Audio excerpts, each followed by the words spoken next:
So, we got Monday Night Football coming up against the Vegas Raiders, and man, there's a lot to unpack here.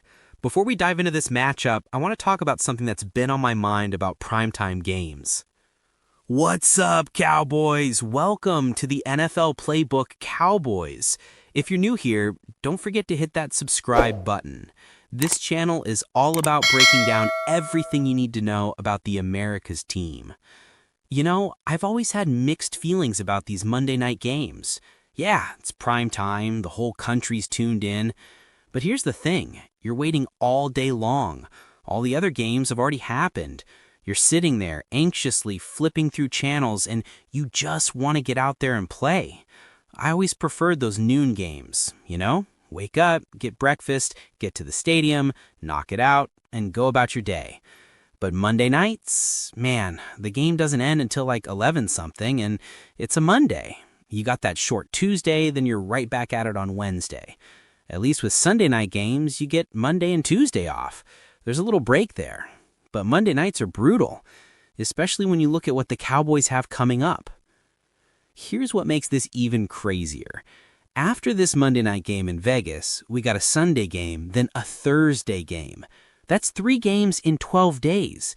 Think about that for a second. 3 games in 12 days. Your body doesn't even feel half of what it should until like Wednesday when you're going Sunday to Thursday, and now you're compressing everything. The rehab, the recovery, the game planning, dealing with family and other community stuff if you're involved in that. It's a pump fake too because we just came off a bye week and now we're hitting this brutal stretch. But let's talk about this Raiders game specifically. Look, I know what their record says. They're 2-7. And like the great Bill Parcells used to say, you are what your record says you are. So, yeah, they're a 2-7 team. But here's my concern, and this is what's been keeping me up at night. Every team that's come against the Cowboys this year, we've been a little bit of a Walgreens, a little bit of a CVS. We've been the get-right game. Teams look at us like, oh, we can have it our way, Burger King style. Sunny side up, scrambled, with cheese, ketchup, scattered, smothered, and covered. However they want it, they've been getting it from us. At what point do we say enough is enough? There's got to be a level of pride that kicks in. I watched Ashton Genty's interview, and he was smirking when he talked about where they think they can get some wins against our defense. That should light a fire under every single defensive player on this roster. We dropped games in Arizona, Chicago, and Carolina. Carolina! Rico Dowdley literally told us to buckle up the week before that game, and then he went out and ran for almost 200 yards on us. If that doesn't light a fire under you, I don't know what will. The Arizona game was even more frustrating. That's a backup quarterback in Jacoby Brissett playing, and he went out there and looked like an all-pro. We made Russell Wilson turn the clock back and throw for over 400 yards. These explosive plays we're giving up, it's killing us. At some point, you gotta make teams go 80 or 90 yards to score on you. Stop giving up these big chunk plays. We're losing the turnover battle. We're losing the explosive play battle. That's not a formula for winning football. Now with the additions we just made, Quinnen Williams and Logan Wilson coming in, I gotta see improvement. There's no excuse anymore. These guys are proven players in this league. Logan Wilson especially.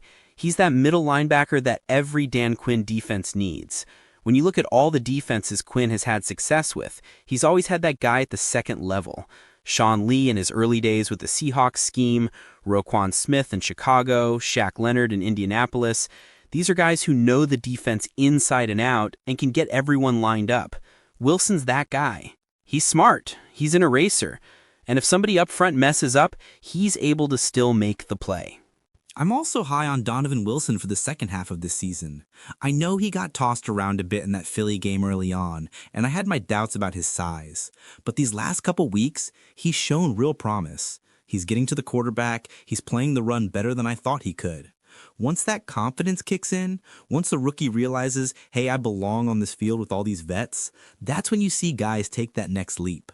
I think we're about to see that from Williams.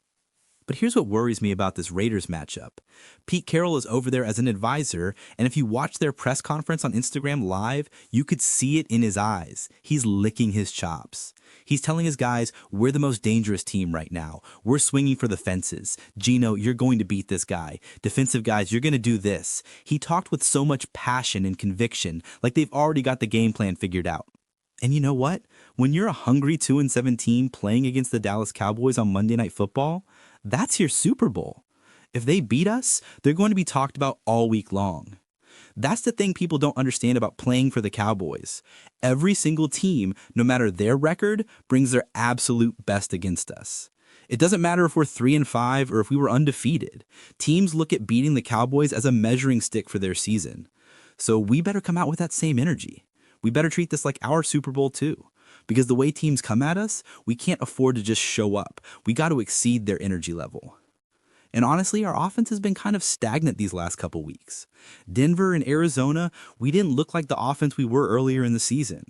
I know the offensive line has dealt with injuries, guys going in and out, but Denver was able to get after us. And yeah, they got the #1 pass rush, but Arizona looked like the more physical team. They were punching balls out from Ferguson, getting it out from Javonte Williams. They looked like they wanted it more, and that's disheartening. When you're going against teams that just want it more than you, that's when you got to look in the mirror. The problem is, does this look like a team that's afraid of being held accountable?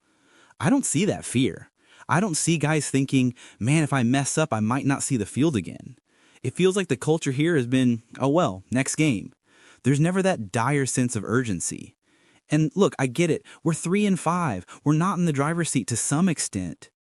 We win Monday night, we live to see another day. We lose Monday night, it's pretty much a wrap for the season. Here's the thing though. Despite all my concerns, despite all the issues we've had defensively, I think we're going to win this game.